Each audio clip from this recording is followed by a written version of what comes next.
প্ৰেম কেতিয়াও সলনি নহয়, সেয়া সলনি হয় কেতিয়াবা সুখ হিচাপে, কেতিয়াবা দুখ হিচাপে।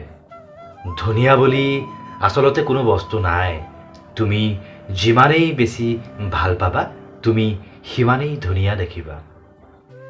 এজন ল'ৰাই তেতিয়াই বেয়া পথত গতি কৰে, যেতিয়াই কাষৰ মানুহবোৰে তেওঁক অৱহেলা কৰে। সম্পৰ্কত কান্দে সেইজনে যি সম্পৰ্কটো অন্তৰৰ পৰা অনুভৱ কৰে।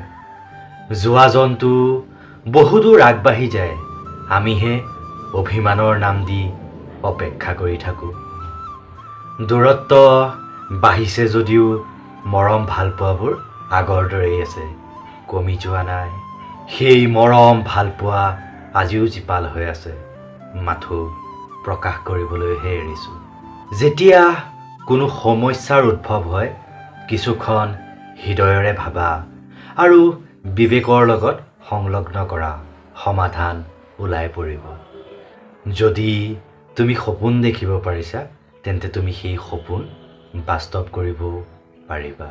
অতীত হেৰাই যাব, কিন্তু তোমাৰ স্মৃতিবোৰ সদায় মনত থাকি যাব। এতিয়া মোৰ হাঁহিৰ বাবে তোমাৰ স্মৃতি যথেষ্ট। আগতে মানুহৰ ঘৰবোৰ সৰু আছিল আৰু মনবোৰ ডাঙৰ আছিল। এতিয়া মানুহৰ ঘৰবোৰ ডাঙৰ হৈ গৈছে, কিন্তু মনবোৰ সৰু হৈ পৰিছে। কিতাপৰ পাততকৈ পেটৰ ভোক আৰু কঠিন পৰিস্থিতিয়ে আমাক অধিক শিকায়।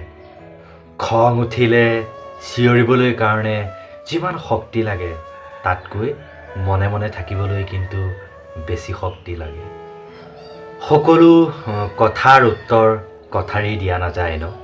কিছুমান কথাৰ উত্তৰ মৌনতাৰেও দিয়া যায়। কান্দি নিজক প্ৰকাশ কৰাটো তেনেই সহজ, কিন্তু বুকুত একুৰা জুই লৈ হাঁহি থকাটো বহুতো কঠিন। অবুজন মানুহৰ লগত সম্বন্ধত থকাতকৈ জীৱনত অকলে থকাটোৱেই বহুত শ্ৰেষ্ঠ। সপোন এটা কল্পনা কৰিবলৈ বহুতো সহজ, কিন্তু সেই সপোনটোক বাস্তৱ ৰূপ দিয়াটো বহুতো কঠিন। আজিকালি সম্বন্ধবোৰ ইমানেই থুনুকা হৈ পৰিছে যে অকণমান সময় দিব নোৱাৰিলেই সম্বন্ধটোৱেই নাইকিয়া হৈ যায়। দুখবোৰ পাহৰাৰ একমাত্ৰ উপায় মানুহ ব্যস্ত থাকিব লাগে।